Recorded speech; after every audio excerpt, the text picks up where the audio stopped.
I'm going to Walter Reed Hospital. I think I'm doing very well, but we're going to make sure that things work out. President Donald Trump was moved into a special suite at the Walter Reed National Military Medical Center on Friday after testing positive for COVID-19. A White House official said Trump would stay at the hospital for the next few days as a precautionary measure, and that doctors had urged moving him there so the 74-year-old president could get immediate care if needed. A source familiar with the matter told Reuters that Trump has a mild fever.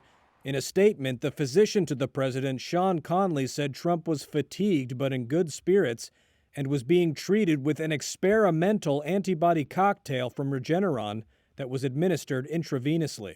Conley also said that the First Lady, quote, remains well with only a mild cough and headache.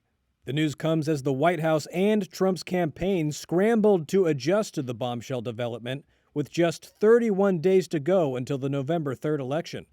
Trump had downplayed the threat of the virus for months and had ignored social distancing guidelines by holding large in-person rallies with supporters who mainly declined to wear masks, and he has mocked his Democratic rival Joe Biden for wearing one. I don't wear masks like him. Every time you see him, he's got a mask. He could be speaking 200 feet away from it. He shows up with the biggest mask I've ever seen. At a campaign stop in Michigan on Friday, Biden, who said he and his wife Jill tested negative for the virus, wished the president and first lady a speedy recovery. My wife Jill and I prayed that they'll make a quick and full recovery.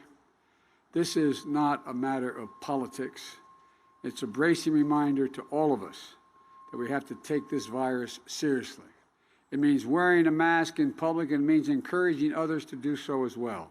Trump advisors acknowledged Friday that they would have to rip up their plans for the final weeks of the campaign and canceled several scheduled events. Trump's illness also means that others at the highest level of government have been exposed and may have to quarantine, and Trump's chief of staff, Mark Meadows, warned more infections were likely. As this virus continues to go on, other people in the White House will certainly have a